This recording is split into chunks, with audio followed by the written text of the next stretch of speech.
नमस्कार, मी डॉक्टर सतीश पत्की, स्त्रीरोग आणि प्रसूतीशास्त्र तज्ज्ञ. कोल्हापूरमध्ये 1987 पासून आमचं पत्की हॉस्पिटलची सुरुवात झाली आणि आता जवळजवळ 37 वर्ष आमच्या हॉस्पिटलला पूर्ण झाली. तर ह्या सगळ्या आमच्या ह्या प्रवासामध्ये 37 वर्षांच्या एक अविस्मरणीय घटना मागच्या महिन्यातच म्हणजे 19 मे 2024 रोजी घडली. त्याचं निमित्त असं झालं की आमच्याकडे 1990 ते साधारणपणे 2000 ह्या दशकामध्ये जी जन्माला आलेली मुलं होती, ती मुलं सगळी आता जवळजवळ 20-30 ह्या वयोगटामध्ये आहेत, 35पर्यंतच्या वयोगटामध्ये आहेत आणि ती मुलं आता त्यांची लग्न झाली आणि त्यांना ही मुलं पत्की हॉस्पिटलमध्येच व्हावी अशी त्यांची तीव्र इच्छा असल्यामुळं त्यांची ही पिढी आमच्याकडे उपचारांसाठी आली. म्हणजे थोडक्यात 2 पिढ्यांच्यावर उपचार, 2 पिढ्यांचे जन्म आमच्या हॉस्पिटलमध्ये झाले म्हणायला हरकत नाही आणि उपचार झाले 3 पिढ्यांच्यावर. म्हणजे ह्यांच्या आईवडिलांचे जे उपचार झाले आमच्याकडे 80च्या दशकात किंवा 90च्या दशकात, ही झाली पहिली पिढी जी आज आजी आजोबा ह्या रूपात आहे. दुसरी पिढी ज्यांचा जन्म आमच्याकडे झाला तो 1980 किंवा 90च्या दशकात जो झाला, ती मुलं आज आई वडील ह्या भूमिकेमध्ये आहेत. आणि तिसरी पिढी जी आता साधारणपणे 2015-16 पासून आतापर्यंत जी लहान मुलं आहेत जी जन्माला आली, ती नातवंड ह्या स्वरूपात म्हणा, तर ती तिसरी पिढी झाली. तर ह्या सगळ्यांचे एक गेट टुगेदर करायचं अशा प्रकारची एक संकल्पना आमच्या सगळ्यांच्या मनात निर्माण झाली. आणि मग डॉक्टर उज्ज्वला पत्की, मी, doctor Surut Patki, doctor Shweta Patki, doctor Aditi Kunte, doctor Shriswarup Kulkarni आणि आमची सगळी टीम आम्ही एकत्रपणाने येऊन या सगळ्यांना कम्युनिकेशन केलं.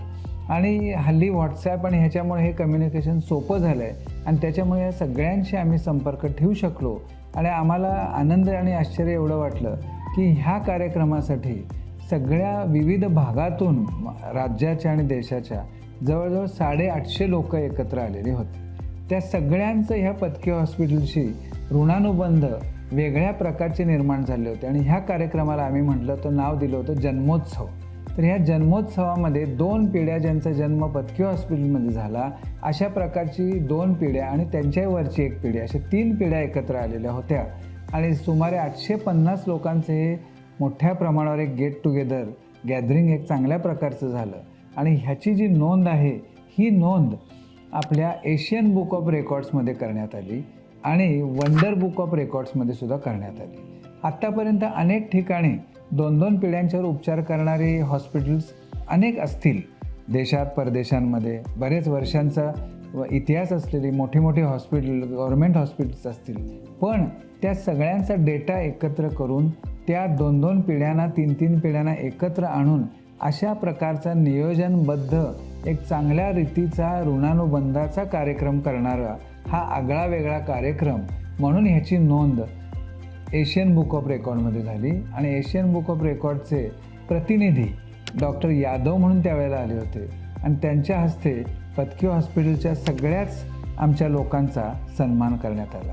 आणि हा समारंभ किंवा हा कार्यक्रम आमच्या ह्या वैद्यकीय इतक्या वर्षांच्या प्रवासामधला एक महत्त्वाचा अविस्मरणीय माइलस्टोन असं ज्याचं वर्णन करता येईल तसा तो आमच्या आयुष्यातला एक मोठा प्रसंग आमच्या आठवणीतला झाला. धन्यवाद.